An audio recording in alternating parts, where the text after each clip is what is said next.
Hey everybody, hope you're doing well. So today I'm going to be filming a bullet journaling tips video for you guys. I know when I first started out journaling, I had a ton of questions and I just didn't really know where to start. So I hoped this video is good for you guys that are maybe starting bullet journaling for the first time, or for those of you that have been bullet journaling for a while but just need some inspiration and maybe some tips on different ways of journaling. So the first thing I want to share with you guys is my essential bullet journaling tools that I use, or supplies, I guess you could say. So the first essential item for my bullet journaling is my journal. So one tip I would give to you guys is to think about what kind of journal you want in the beginning. So you can have one with lined pages, you can have one with dotted or gridded lines, you can have one that's blank. And basically there's just a ton of journals out there. If you like traveling and you aren't planning on writing too much, I would get a thinner one like the Moleskine journal. Or if you're like me and plan on using it the entire year and want to scrapbook in it and put stuff in it, I would definitely go with the Leuchtturm 1917 journal, which is my favorite. Here's a little list of all the journals that are my favorites, and I kind of added a little description to each one showing what this journal is best for. That way you guys can choose the best journal for your needs, and I'll definitely have all of them linked in my description below. Alright, so now onto the essential pens that I use. Now, all of these pens are not essential, let me just say that in the beginning. My two pens that I absolutely need for my journal are these two right here. These are my two favorite pens for writing in my journal, but my one essential one that I would say is my all-time favorite is this one. It is the Pilot G2 .38 pen. I'm sure a lot of you have seen me talk about this in my past videos, but this year I found this pen and I'm obsessed. And for drawing, I use these pens right here. I have a 6-pack of them, and they are called the Unipin pens, and they come in a bunch of different sizes. And if you have ever worked with micron pens, they're exactly like that, but I like these a little bit better just because when I write pretty harshly on the paper like I usually do, my micron pens get bent in, but these never do, so I prefer these a little bit better. My next essential item is this stainless steel ruler, and it's a mini version of the normal ruler, I guess you would say. It's just a 6-inch ruler, and it's great for drawing lines for trackers or boxes or doing some of my art, so I always like to keep this on hand. My last essential tool for my bullet journaling is this Tombow Mono Adhesive tape, and this is perfect for putting any of the pictures or drawings or really anything in my journal that I need to paste in.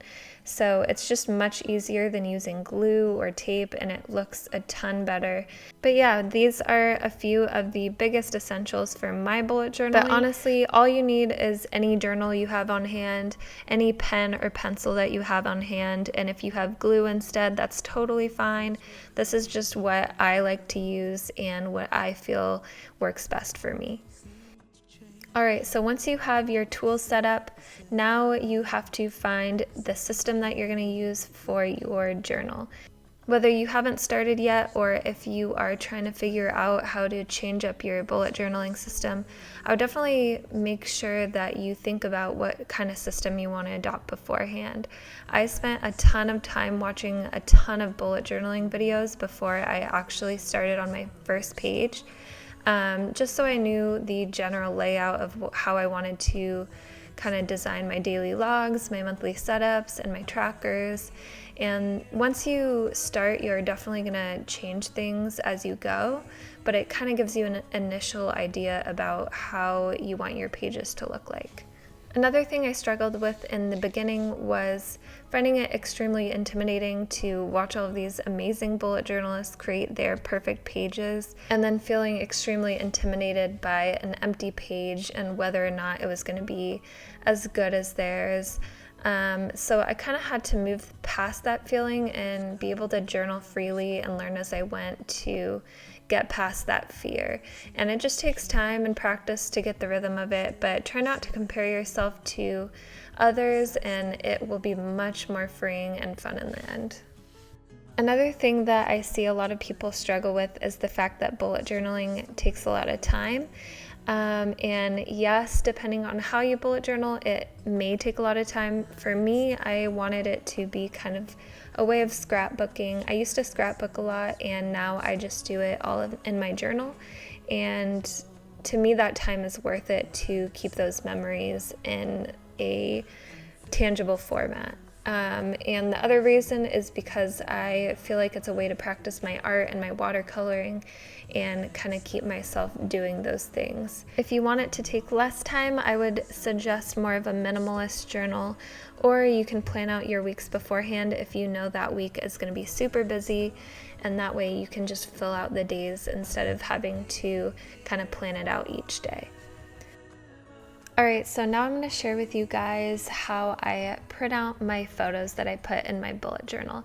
This is probably the most asked question right now on my YouTube and my Instagram, is how I print those out, so I'm going to share that with you guys today. So to find my photos, I go on Pinterest, and I have a whole folder dedicated to pictures that I want to add into my bullet journal. And you guys can definitely follow me on Pinterest and use these photos in this folder for bullet journal as well. So I'll link that in the description. But basically, I'm just clicking on each photo and making sure I download each one into my downloads folder.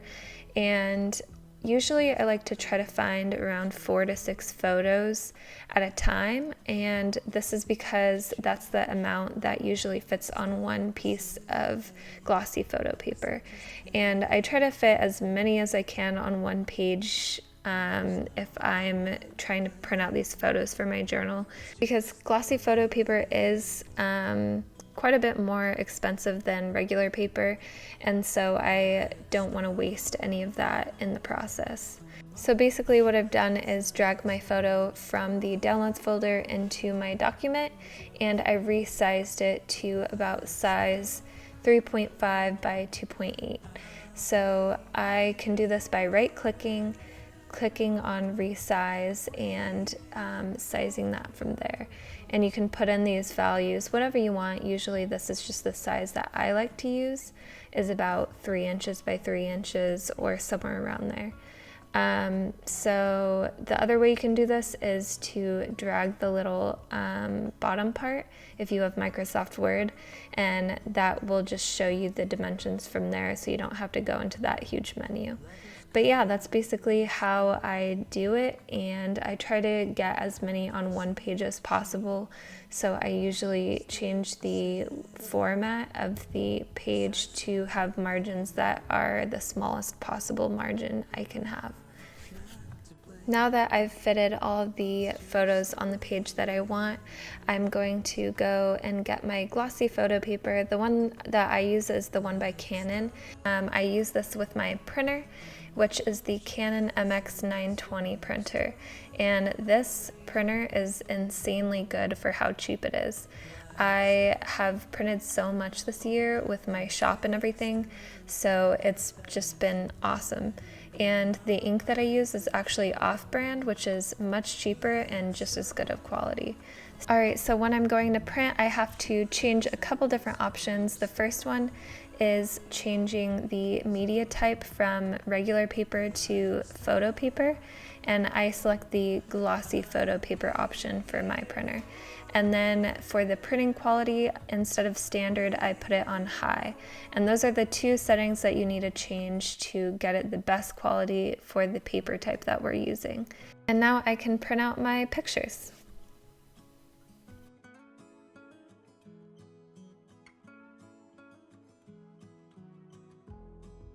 Alright, so now they're all printed out, and now we can go ahead and cut them. Instead of using scissors, I like to use my straight edge paper cutter, and I'll link this one in the description as well as a couple others I like to use. But these are perfect for if you want to quickly cut out things without having jagged lines or anything like that. I usually cut out a bunch of these photos way ahead of time so that I always have them on hand to just put in my journal whenever I need to. So now I'm going to take all of those photos and paste them in my journal where I think they would look best. And this process of laying out the photos is usually the first step in creating my daily bullet journal spread because it kind of sets the tone for the theme of the page. The second thing that I like to add to my pages is my watercolors or my drawings. If I'm doing a watercolor, I normally like to get a separate piece of watercolor paper. This one's easy to use because it's already cut, and I like to do my watercoloring on that, and then I'm going to cut it out or just paste it with the full page into my journal. But in this case, I'm going to cut it out. So I take a piece of cardboard and my blade, and I just cut out the edges of the watercolor. And that way I can kind of just put it in like a sticker almost. So once it's all cut out, that's what it looks like.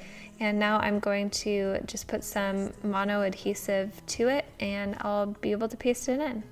So the third step that I do when doing my layouts is I get out all my pens and I do the days of the week. My favorites for this are my Tombow brush pens, my Crayola Super Tips, my Tombow Fudenosuke brush pens, my Pen Touch metallic pen, my Uniball pens, or my regular Pilot G2 pen. This time I'm using my Tombow dual tip brush pens, and I just chose a color that fit the theme of the page. If you're not super comfortable with lettering or you don't want to really learn it, then I would suggest getting little stickers like this. These ones are from my shop, and I think it's a good way to just kind of put them in easily without having to letter each day out. I just put up a few different new lettering designs on those ones in my shop, so if you guys are interested in that, then you can check that out.